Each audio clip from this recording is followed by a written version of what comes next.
ಇದು ಎಂತ ಮಾತು? ನೀನು ಯಾಕೆ ನೀತಿವಂತರನ್ನು ಕೊಲ್ಲಲು ತೀರ್ಮಾನ ಮಾಡಿದೆ?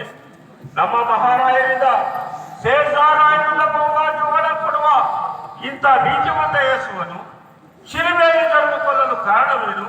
ಅವರು ಮಾಡಿದ ತಪ್ಪೇನು? ಯೂದ ಜನಾಂಗದವರು ಕೆಲವು ಕಾಲಕ್ಕೆ ಮುಂಚೆ ಅವರನ್ನು ಹಿಡಿದು ಅವರನ್ನು ಕೊಲ್ಲಬೇಕೆಂದು ನನ್ನ ಕೈಲಿ ಒಪ್ಪಿಸಿದರು. ನಾನು ಎಷ್ಟು ಪರಿಶೋಧಿಸಿ ವಿಚಾರಿಸಿದಾಗ್ಯೂ ಅವರಲ್ಲಿ ಯಾವ ತಪ್ಪು ಕಾಣದರಿಂದ ಬಿಡುಗಡೆ ಮಾಡಲು ಪ್ರಯತ್ನ ಮಾಡಿದ್ದೇನೆ. ಆದರೆ ಏನೂ ಪ್ರಯೋಜನವಾಗಲಿಲ್ಲ. ಆ ಯೂದೆಯರು ಒಂದೇ ಸಾಧನೆಯಿಂದ ಅವರನ್ನು ಕೊಲ್ಲಲೇಬೇಕೆಂದು ದಂಗೆ ಎದ್ದಿದ್ದರಿಂದ ಅದನ್ನು ಅಡಗಿಸಲು ಅವರಿಗೆ ಮರಣಕ್ಕೆ ನಿರ್ಣಯಿಸಿ ಅವರ ಕೈಲಿ ಒಪ್ಪಿಸಬೇಕಾಗಿ ಬಂತು. ಇದು ಎಂತ ಅಕ್ರಮ!